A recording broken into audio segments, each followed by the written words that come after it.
So you're telling me you were super driven and worked really hard for years so that you could finally get into a program where only about 10% of people get in with a guaranteed 6-figure job waiting for you at the end, and then you just walked away from all that? Yeah. And you would have been able to help people like you've always wanted? Yeah, but like I'm still actually... So what are you gonna do now? I've had a lot of these conversations recently. So to get to your question, we're actually gonna have to do a quick history lesson. What do you mean? Let's go check out some cool spots around the city. Wait, like we can't just go right now. Like we've got the camera set up for the interview. Don't worry, you'll be fine. It'll be quick and painless. Quick and painless? Ready? No. 3, like, this isn't an operation room here. 1. Don't worry about him, he'll be fine. We just gotta go catch up to him. Look at that, we made it. I'm over here. What are we doing? I told you you'd be fine. So about 500 years ago, in 1534, the French sailed from France and landed in the Gaspé Peninsula, which is all the way out in eastern Quebec. They then set up cities and settlements to increase trade with the indigenous peoples. So in 1639, a new society was started in France, and that society was called the Société de Notre-Dame de Montréal.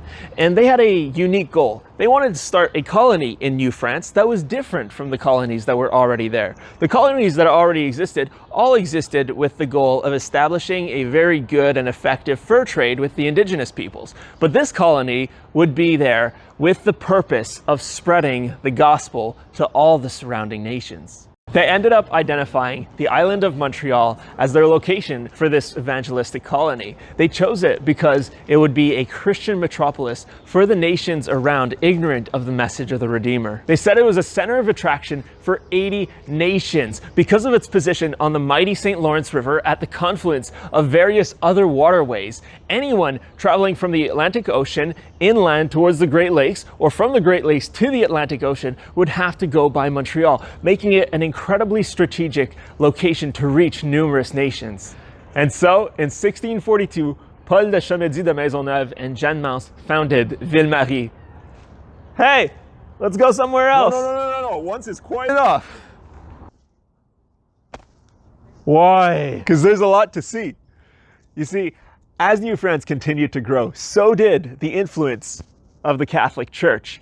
France had not established any official government in the land. Therefore, the church had to take charge of the social, economical, and educational services, thereby making the church essentially the government. Then, in 1663, France implemented their own government in the land. So now the church had to work side by side with the government, but the church continued to run all the same services it was running before, except now it was a little bit under the French government. Even after England took over the land, the French Catholic Church maintained their authority. This was because even though the English were trying to introduce the Church of England to the land, they realized that they needed to work alongside the Catholic Church in order to win the approval of the people. Then, during the late 1800s, all the way to 1960, the church regained its position as the most powerful governing body in the land.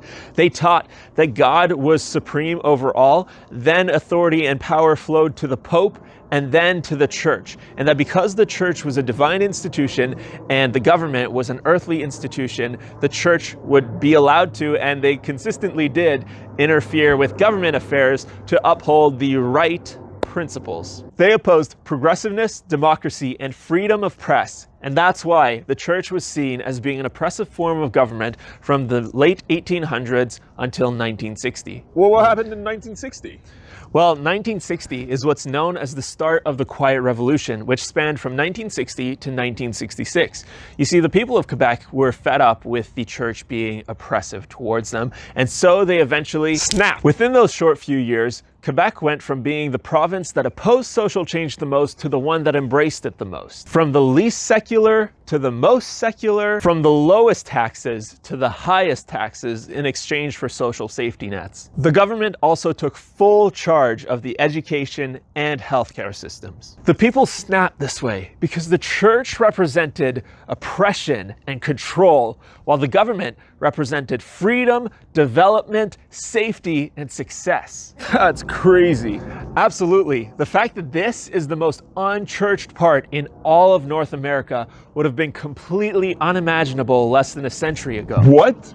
The least churched part in all of North America? Yeah, from the most churched to the least churched. Despite the land being covered with churches, Quebec is a near spiritual desert. Most Quebecers typically think of church as something having some loose connection to their cultural heritage. There are only 0.5% of Quebecers and 0.7% of Montrealers who are born again evangelicals. French Canadians are now officially the least reached people group in all of North America. Wow, that is so hard to imagine. It really is. So what's Montreal like today? Let's just go somewhere else. You gotta give me a heads up before you do that again. Also, what a view. Yeah, well, so to answer your question, Montreal holds a special importance as a city. There's over 4.2 million people who live within its metropolitan area. In other words, 49.5% of Quebec's population lives in and around here. So everyone in the province has some kind of a connection to this place right here. There's also a remarkable bilingualism aspect to this city. You can go anywhere in this city and find people who speak and understand both French and English. That's pretty cool how influential the city is to have both official languages of the country converging right here. It really is, and the cultural convergence goes well beyond the converging of French and English Canadians. Multiculturalism and diversity is such a core aspect to Montreal's identity that its very flag represents it. The Red Cross represents the Christian beliefs of the founders, the white pine in the middle represents the Indigenous peoples, the lily for the French, the rose for the English, the thistle for the Scottish, and the clover for the Irish. And that's just a few of the people groups represented here. In 2016, there were almost 1 million immigrants residing within Montreal's greater metropolitan area. That means about a quarter of the city's population was composed of immigrants, and that was 5 years ago. The most represented people groups by immigration are France, Haiti, Algeria, Morocco, and China. Overall, you can find over 250 ethnic ancestries in this province and over 160 languages spoken right here in Montreal. Hey, heads up! Wait, what? You asked for a heads up. Not that soon. Well, you know, a lot of people come here for the studies, as Montreal is ranked the #1 student city in the Americas, #6 in the world. There's over 25,000 international students here that represent 150 different countries. Beyond the locals and temporary residents, Montreal welcomed around 11 million tourists per year pre-COVID, and about 3.2 million of them were international. These people come for the over 100 annual festivals and public events. They come for the arts, they come for the history, the architecture, the food, and the family ties. Wow, a lot of people can really cross roads then here, eh? You get it? It's a city, like lots of crossroads. Good one. Heads up, by the way. If you take a look at Montreal's website, you will see how the city's very emblem has lines that intersect in its center to symbolize the city's vocation as a crossroads of communication and civilization. Thinking back to its founding, I find this statement ironically fitting. I pray that the city's countless crossroads would ultimately just lead people straight to the foot of the cross.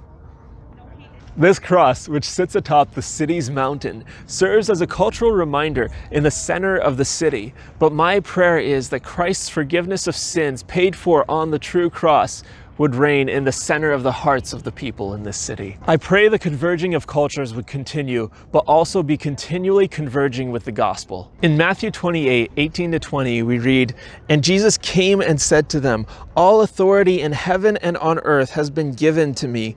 Go therefore and make disciples of all nations, baptizing them in the name of the Father and of the Son and of the Holy Spirit, teaching them to observe all that I have commanded you. And behold, I am with you always, to the end of the age.'" If a place like Montreal could return to its intended evangelistic purpose, it could be a place to make disciples of all nations. It could have a spiritual ripple effect on the entire world. Wow, that's amazing to think about. But what about the residency though? What's that gonna look like? Also, don't worry, I know here comes the next location. You're catching on. So when I was younger, one of the many jobs I wanted to do when I grew up was actually becoming a pastor. But then I ended up going the science route because I wanted to go into medicine and eventually use that for ministry. Last summer, I was accepted into pharmacy school. I accepted to join the program, but I wasn't actually too sure whether or not it was what God was calling me to. And so During my first semester, I kept praying time and time again that God would reveal to me whether or not I should stay in the program or withdraw. After months of prayer, God revealed to me how He was in fact calling me out of the program and into ministry. But He also confronted the fear in my heart that He wouldn't truly provide for all my needs. And He also confronted the pride in my heart where I wanted to just do it all myself. And He revealed to me the beauty that there is in allowing Him to provide through His beautiful church. Wow, it is truly such a blessing to see the Lord provide for our needs through the church. But also, I have another question. What are we doing at Westview Bible Church? So on Christmas Eve 2020, it was raining because classic 2020, it would rain on Christmas Eve. I stepped out of the car to take a quick video of the drive-in movie theater style church service that Westview was putting on right here. And as I'm standing there in the rainy parking lot, I unexpectedly met Pastor Charlie Salamoni. And he came and we chatted for a while, and then we met a few weeks later over Zoom, and he offered me a position in a residency that I'm pleased to tell you today that I accepted. By doing this pastoral and church planting residency, I'll be learning through application of ministerial leadership, pastoral development, theological training, relational involvement, and learning everything else I'll need to know to be able to successfully plant a church. The theological training would be done through the pursuit of a Master of Arts degree in theology with Okanagan Bible College. Over the 3 years of this residency, I'll be able to sharpen my leadership through increased leadership application, learning to preach, leading small groups, and ministry development. I'm very excited to learn all about the church planting process and learn how to better reach the culture with the gospel of Christ and strengthen the church. There are no definitive studies that show the true success and failure rates of church plants, but a few key aspects can be identified in those successful church plants. One of them is the qualification of the leader. Because planting a church is a very complex task that requires a large number of different skills, assessment centers exist to assess future church planters and their ability to plant a church. The assessments are very rigorous and very intense. They can take up to a few days to complete, and passing one of these assessments would be part of the residency program. Those who pass such assessments will typically see church planting success above 85% of the time. Being connected to the local culture is also an aspect of successful church plants. Through this residency program, I would still be connected with the local culture because I'd be partaking in ministry application while I'm learning at the same time. Pastor Charlie Salamoni here at Westview Bible Church has experience with church planting in Wisconsin, and he's going to be coaching me through this entire residency program. And he's actually here to say a few words. Hold on. Are you replacing me? Hey Charlie, how's it going? Wow, I'm so excited to be talking to you today. Our family moved here in September with the dreams of seeing a church planting movement here in Montreal. So I was a church planter in Wisconsin. We started a handful of churches, and the Lord brought me here with the hopes and dreams of seeing leaders raised up and sent out. And when I met Adrian, what was so exciting was that the desire and the calling that brought us here, it was clear that the Lord had placed on him that same desire and calling. The desire to not just see one church, but to see many churches, many leaders raised up and sent out.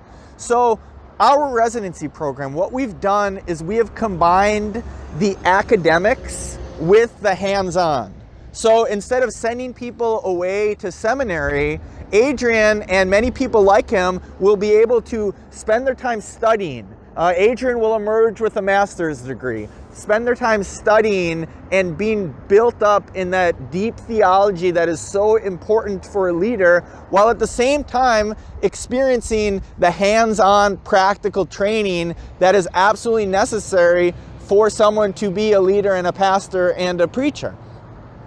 So as we are asking you to support Adrian in prayer and financially, ultimately what we're asking is not just for you to be supporting him, but to be supporting a movement. Because the hope and the plan is that there will be many more people like Adrian that will come up from this program. And Adrian will ultimately be the first of many leaders that we're going to see raised up in this way, with the hopes and the dreams and the prayer that Montreal would once again be the gospel-centered, gospel-sending city that it was intended to be. So would you help? Thanks so much, Charlie. Hey, let's go inside. All right. Hold on. Now that we're inside. I'm here. I just have one question. What's the point of church planting if we already have so many empty seats in churches already? Shouldn't we just focus on filling these seats first? Yeah, that's a really good question. And to answer it with the words of Peter Wanger, the single most effective evangelistic methodology under heaven is planting new churches. We want to plant more churches because we want to see more people come to know the Lord Jesus Christ. You see, in church plants, 60 to 80% of the growth comes from new converts and people who don't attend church regularly. Compared to established churches, churches of 10, 15, or more years, about 90% of the growth in those churches comes from church transfers. Church plants serve to evangelize so effectively because of a few key reasons. First of all, they have the freedom to create their own church culture in a way that will connect with the locals. Second, church plants will typically prioritize evangelism more than established churches. Third, within a church plant, there tends to be a greater urgency to get the message of the gospel out there. And fourth, the priority isn't as much the managing of the church as it is to get the church going and growing. A fun bonus is that church planting will often help parenting churches as well. You see, the parenting churches that help church plants will often see a growth in their numbers because they have a reignited passion and drive for the spread of the gospel. It feels like we're about to switch places again, and Yep, I was right. We're back. Well, that was quite the adventure. Thanks for the ride. I want to know, this residency sounds incredible, but how can I support you? Well, first of all, with prayer. Prayer goes a long way, and I need your prayers. They will be incredibly appreciated. Secondly, financially. I need financial support to make this residency a livable reality. By partnering with me financially, you'll be contributing to the growth and expansion of local ministry. Your support will help me be well equipped to serve God's kingdom more effectively.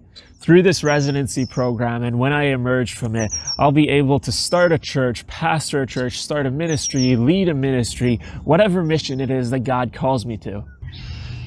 And as much as it's absolutely terrifying for me to be asking for your ongoing monthly financial support, I know that the Lord is working on my heart and showing me the beauty of relying entirely on Him to provide through members of His beautiful church, such as yourself. This process of raising support is beginning the process of me learning in this residency. And I'm seeing now how what I once saw as a weakness is actually an opportunity for the Lord to reveal His strength.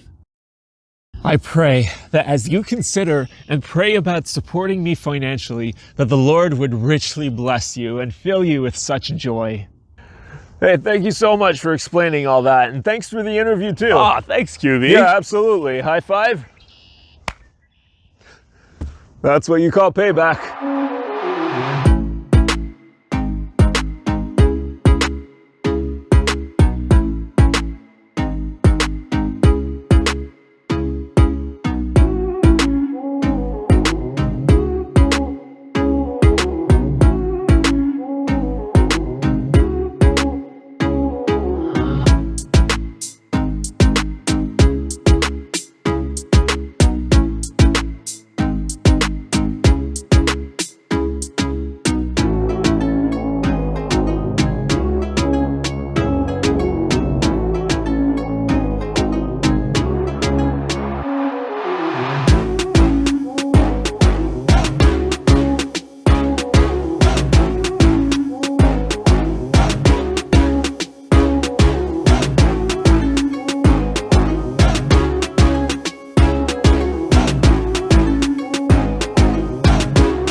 Thanks.